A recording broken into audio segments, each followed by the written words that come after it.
So like when you come and you're not getting a working student job, don't stress too much. It's just, and also it's best if your the money, the block account money. Yeah, block it's account. best if the block account money is actually yours to spend. Yeah.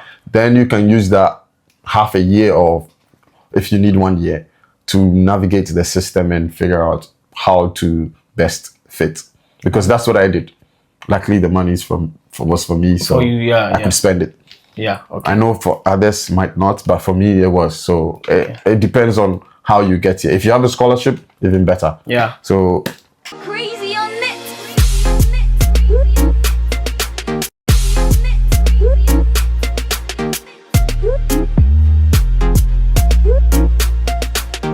Hey guys, so welcome back again. My name is Alice. You can choose to call me Ganjobi Official, and I'm here with Desmond. If you are new on this channel, you're welcome. And to my OGs, thank you so much for always been watching my video, engaging in the comment section and all that stuff. Thank you so much. Yeah, so Desmond, in our previous video, we talked about your transition from Ghana to Germany, and we made mention that you came to Germany not as a scholarship student, but personally, like you came to, like, you understand? Yeah, in Ghana, you know, normally we go to school, we don't work. We go to school because probably we have our family who are there to support us. Is that so here in Germany? Because we will also talk about accommodation. So just let us know, like, using your own personal experience, when you arrived in Germany 5 years ago, how was it like? Was it difficult to get job, and then was it difficult to also get accommodation? So anyhow, where you pick it from, whether accommodation first or the job issue. when I first arrived, you know, you have blocked account. Yeah. And you are new to the country, so it was quite difficult to even navigate, just knowing people and doing what you want to do, right? For accommodation, I started in Ghana. I started looking because here, to find an accommodation in a flat share, you have to write to the flat share, and the people in the They flat have to decide if they want you or not before they can even arrange for interview. Exactly. Okay. And the case is you are in competition with people who already live in Germany, speak the language, are probably German or European. That's usually their preferred flatmates. So you are at the bottom of the list at the end of the day, and you have to wait and wait. So for me coming here, I didn't get any chance to get a room before I moved. Luckily, I spoke to a friend who was in the Netherlands who knew someone in Bremen. I don't know if you know. I don't know if I can name names, but yes, he got a place for me temporarily for like 2 weeks, and then we managed to get another place with Andy. I told you you're living. Yes, Andy. Yeah. So Andy's place was available 2 weeks after my arrival. So I only needed a place to stay temporarily for the first 2 weeks before I could move to Andy's. But for that, I would say I was lucky. It wasn't easy because school had already started. I'd missed like a month of school, so there was no chance. And Corona, so the procedure was more difficult than normal. At the end of the day, I made it, and then I stayed 2 weeks in someone's back office, kind of, and paid a lot of money for that before I moved in with Andy. And I think that I lived there for a year or even a year and a half before I went to sea for the first time. And about the money issue. But before the money, before the job issue, I think you want to tell people, the viewers, that if anybody is, people are coming to Germany, students, the prospect students who are, looking for you to arrive in Germany, you want to advise them that they should rather, or you advise them to look for accommodation. Yes, before they arrive here. 100%. Don't arrive without any plans. Trust me, you will struggle. And people here are not very open. You know, in Ghana, like if you are stranded, everyone is offering a helping hand. Willing to help you. Yeah. Here, no, it doesn't exist. So you really have to have a plan. You can't just show up and think everything will work out. At least for your first few months.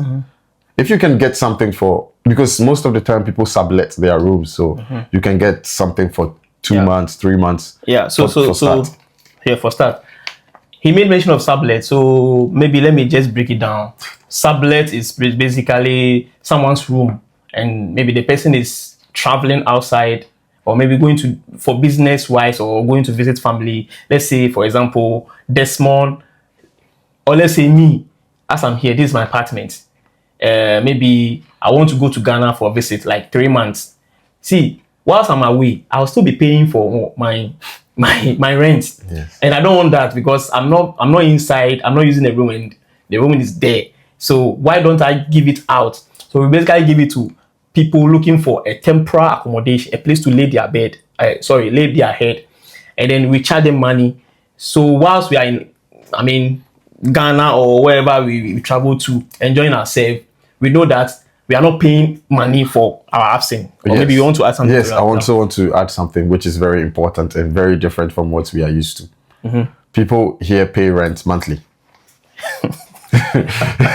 So they pay rent monthly, and the only thing that is more expensive would be deposit. So before you move into an accommodation, you first agree on the rent, which is it's regulated by the government anyways. So it's fixed, you will know it. And the deposit is kind of like your safety net. It's kind of money you would get back if you move out and leave the house in the condition you came to meet it. Yeah, nothing as spoiled. Yes, you didn't damage anything. No nothing. damages and anything. And deposit is usually calculated 3 times your monthly rent. So if your rent is 500, your deposit will be 1,500 plus your rent for that month. So your initial pay for that first month is 2,000 euros. And then monthly you will pay 500. Yeah. So it's not like Ghana. In Ghana, I was in Commonwealth Hall, and there we just paid for the semester. For the semester. So you don't have to worry about rent. But here, Every month. you pay every month. So that's why if you move out, it's best to let someone live in your room for that time you're away, and then they can pay the rent. Yeah. Other than that, you'll be paying for rent whilst you're not living here. Exactly. You understand? So that is what is called sublet. So yeah, you were talking about people should rather look into accommodation before they arrive here. So what are some of the options if maybe there are some people, they're already on their way coming, they didn't get the idea of looking for accommodation first? So what are your options as soon as they get here? So the most expensive and readily available option will be hotel. That's quite expensive. That's why I said it's most expensive. If you don't have a choice, you don't have a choice. You have to. What about friends or family? Maybe in case you are moving to a city where if you're moving somewhere where you know somebody, right, you can. But do you know how these people are? They are very strict with having people live with you. They can kick you out of their apartment if your contract says so. You know. So it's very tricky situation to navigate. But hotel will be the safest best, but it's expensive. Okay. Like, really expensive. And then I have this question. Yeah. Assuming in Africa, the way we relate with each other, you can come and stay with me for God knows how long in my apartment, like you were in Legon, which hall again? Commonwealth. People have squatted with you before. The kind of relationship we have with people, even family, friends, in terms of accommodation, assisting people, is it exactly the same here among we Africans? Is the kind of relationship, is it the same here? Like people come and stay with you? How is the relationship like? I heard it's quite different. But I want to know from your experience how different it is. Yeah. So you know that saying like the system makes you.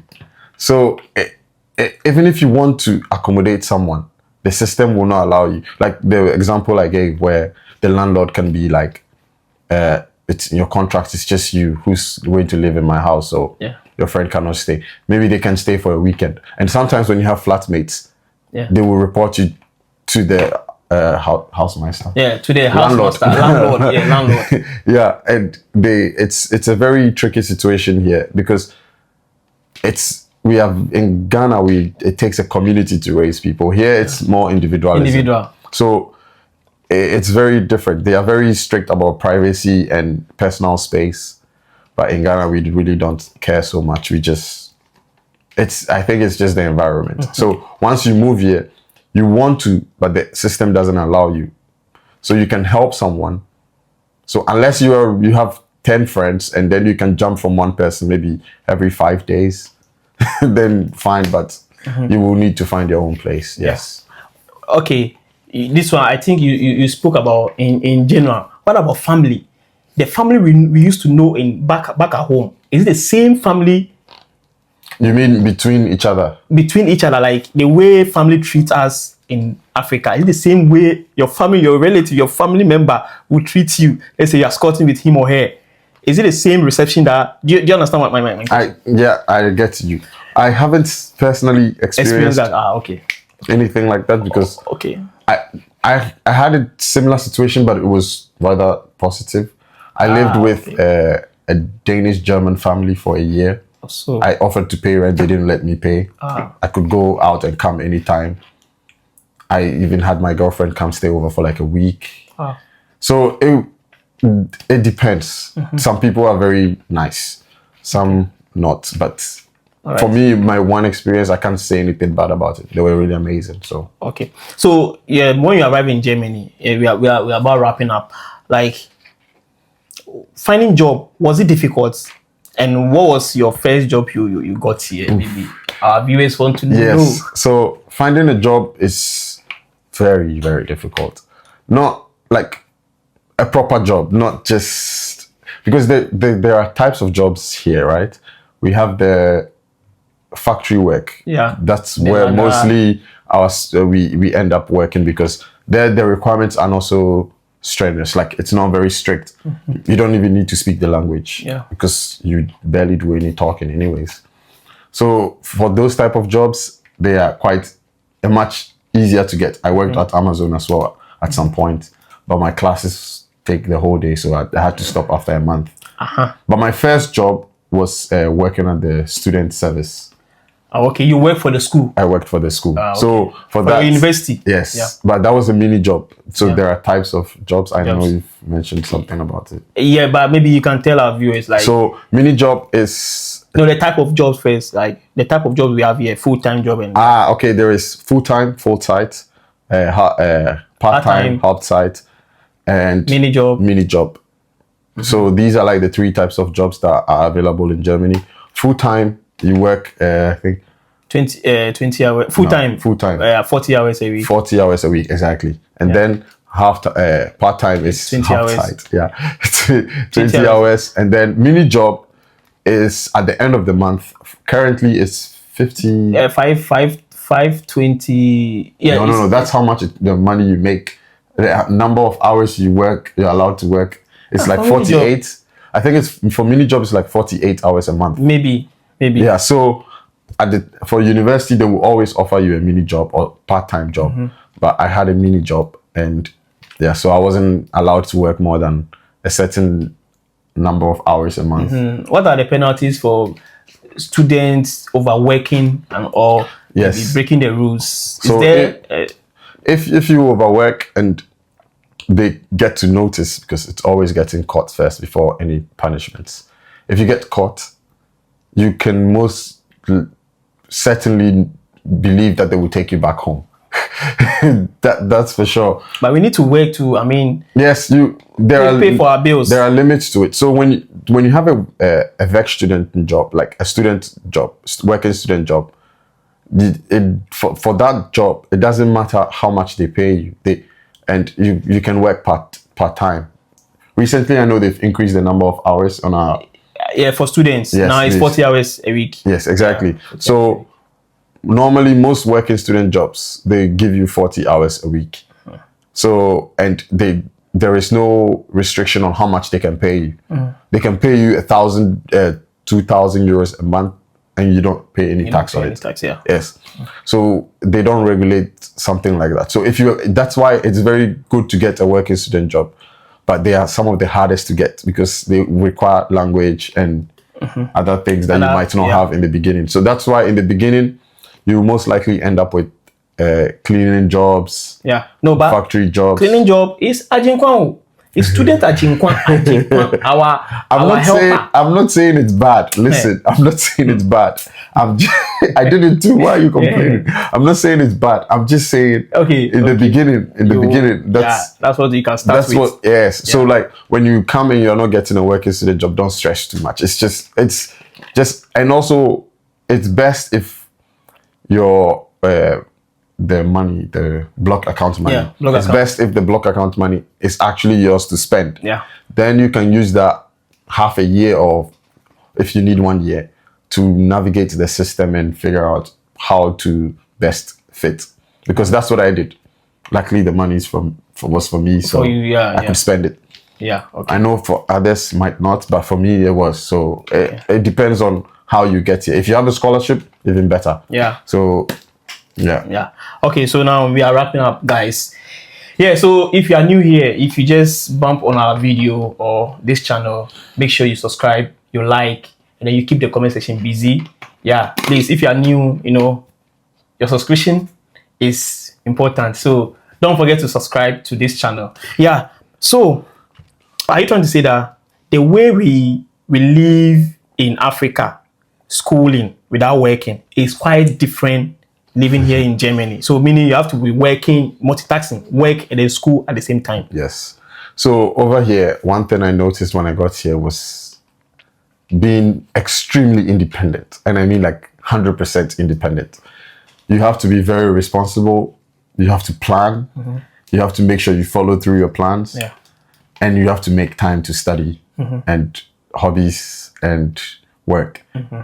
Because if you only work and go to school. Let's say you focus entirely on the two, you will burn out because you don't do anything else. Yeah. You won't make any friends, nothing. Because over here, their friendship is different. It's some way. You have to find a way to navigate it because you have to plan everything. You can't do things randomly. You can't just show at someone's place. Yeah. So it's like you need to. If your program is very intensive, you need to really, really make a plan, because in Ghana, for instance, all I had to do was study. Yeah. So it was easy to pass exams and then just go through. All I had to do was study. My parents were paying for everything. Yeah. And then you come here, even if your parents want to help you, they can't unless you are really rich. Yeah. Then fine. But because the money they will send to you normally that would have helped in Ghana comes here and becomes nothing. Yeah, it's a peanut. So you at some point you realize that you have to look out for yourself. So you end up working maybe a little bit more than you would prefer. Mm-hmm. Actually, I would like not to work at all, but hey, yeah. And then you have to take a second job sometimes. Because for instance, as I sit here, I have 2 jobs. I will have one work student job, working student, and then another mini job, because you can't have part-time. You can have a part-time and mini job, but you can't. It's a whole lot to that. Mm-hmm. But yes, so I have those 2, and then I'm currently still in German class. I'm doing C1.1, and then I also have university. Mm-hmm. So and then I play basketball. So you can imagine my week is very packed all the time. There is I don't have room for spontaneous random things. Yeah. So yes. So you have to have a solid plan to be able to survive here. Yeah. Thank you so much. Yeah, guys. Yeah. So if you think this video is so educative, insightful, interesting, don't forget to like and subscribe. You see that bell? Make sure you hit on the bell, so that every new where's the bell? Is there. So that any new video that will come, you'll be the first person to watch it or have it before any other person. Okay. And then make sure that you keep the comment section busy. See, he's here. But before you leave, you have to leave your social media handles, so that in case somebody have any question that he or she wants to ask you personally or privately, the person can do so. So use your social media handles as a sign off. So then we'll close. My Instagram, mainly that's where I'm active, is the Mauli.